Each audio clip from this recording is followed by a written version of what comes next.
1 फरवरी 2003 को नासा का Colombia space shuttle अपना मिशन खत्म करके वापस जमीन के एटमॉस्फेयर में री एंट्री कर रहा था। इस स्पेस शटल में 7 क्रू मेंबर थे, जिसमें इंडिया की एस्ट्रोनॉट कल्पना चावला भी थी और यहाँ पर इनकी जिंदगी के आखिरी पल शुरू हो गए थे। जमीन के एटमॉस्फेयर में एंटर होते हुए स्पेस शटल की स्पीड थी 28,000 किलोमीटर पर आवर। ये स्पेस शटल बहुत पुरानी थी, जिसको 27 बार पहले भी मिशन में इस्तेमाल किया जा चुका था। स्पेस शटल का क्रू नासा के कंट्रोल सेंटर से कनेक्ट में था, तो अचानक स्पेस शटल में बैठे रिक हसबैंड की आखिरी अल्फाज सुनाई देती है। इस स्पेस शटल में बहुत ही खौफनाक धमाका होता है और टैक्सिस में बैठे लोगों को आसमान में कुछ ऐसा दिखाई देता है।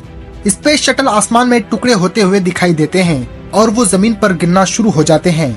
नासा को स्पेस शटल के अर्थ पर वापस आने के 16 दिन पहले से पता चल गया था कि ये स्पेस शटल वापस आते हुए ही खत्म हो सकती है, लेकिन फिर भी स्पेस शटल के क्रू को ये बात नहीं बताई गई।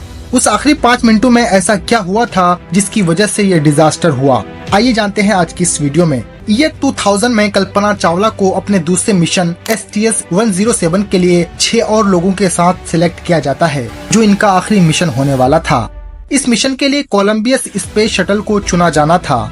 इस स्पेस शटल की खास बात यह थी कि इसको स्पेस में लॉन्च तो रॉकेट की मदद से किया जाता था और फिर रास्ते में ये रॉकेट बूस्टर और फ्यूल टैंक से इस स्पेस शटल से अलग हो जाते हैं और ये शटल स्पेस में एंटर हो जाती है। ध्यान दें कि वो पार्ट जो रॉकेट से अलग हुए थे वो अगर जमीन पर गिरते हैं तो वो खत्म नहीं होते, बल्कि उनमें पैराशूट लगे होते हैं, जिसकी मदद से वो बगैर किसी नुकसान के नीचे आ जाते हैं। मिशन के बाद जब स्पेस शटल को वापस जमीन पे आना होता है तो ये बड़े आराम से एरोप्लेन की तरह एयरपोर्ट के रनवे पर उतर जाती है। इसका मतलब ये है कि ये स्पेस शटल रीयूजेबल थी, यानी इस स्पेस शटल को बार बार स्पेस में भेजा जा सकता था। 2003 में 7 लोगों का क्रू, जिसमें कल्पना चावला भी थी, इस स्पेस शटल को स्पेस में लॉन्च कर दिया जाता है और फिर ये स्पेस शटल अंतरिक्ष में एंटर हो जाती है। इन्होंने तकरीबन 16 दिन स्पेस पे गुजारे थे। वैसे आपके मन में ये डाउट होगा कि ये लोग अंतरिक्ष में करने क्या गए थे। दरअसल स्पेस में इन्हें 80 से भी ज्यादा एक्सपेरिमेंट्स को परफॉर्म करना था उन क्रिएचर्स पे जिनको ये अपने साथ जमीन से लाए थे। ये लोग मछलियाँ, चींटियाँ, शहद की मक्खी, सिल्क वॉर्म, मकड़ी वगैरह को लेकर आते हैं, ये देखने के लिए कि ये ऑर्गेनिज्म जीरो ग्रेविटी में किस तरह परफॉर्म करते हैं। 16 दिन तक तो स्पेस शटल का क्रू एक्सपेरिमेंट परफॉर्म करते रहते हैं, वेटलेसनेस की स्टेट को एंजॉय करते हैं और अपने परिवार और जानकार लोगों से जमीन पर बात करते हैं। ये लोग जमीन की स्पेस से पिक्चर्स और वीडियोस भी बनाते हैं, जमीन की पानी के मौसम के फिनोमिना को अच्छी तरह से अंडरस्टैंड करने के लिए। लेकिन इनको ये नहीं पता था कि आगे बहुत बड़ा खतरा इनका इंतजार कर रहा है। इन लोगों के स्पेस में 16 दिन गुजर गए थे और 1 जनवरी 2003 को इस स्पेस शटल समेत एस्ट्रोनॉट को जमीन पर वापस आना था। सुबह 8:10 पर फ्लाइट कंट्रोल की टीम क्रू को ग्रीन सिग्नल देती है ताकि वो लोग जमीन के एटमॉस्फेयर में री एंट्री कर सके। 8:44 पर कोलंबिया के जमीन के एटमॉस्फेयर में री एंट्री मारता है। Crew Kennedy space centre Florida में लैंडिंग करने के लिए प्रिपरेशन करता है। इस टाइम तक सब कुछ नॉर्मल होता है और अंदर बैठे क्रू मजे में बात कर रहे होते हैं। 8:48 पर space shuttle 30,000 kilometre per hour की स्पीड से जमीन से 76 माइल्स की हाइट पर कैलिफोर्निया के वेस्ट पैसिफिक ओशन के ऊपर होता है। इस पॉइंट पर स्पेस शटल का टेम्परेचर 2000 डिग्री था।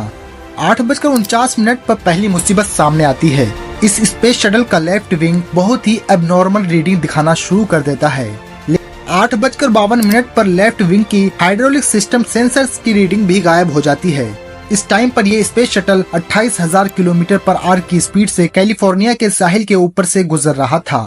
फिर 8:54 पर टेम्परेचर और टायर रीडिंग्स भी गायब हो जाती है, लेकिन ये स्पेस शटल डिसेंड करती रहती है।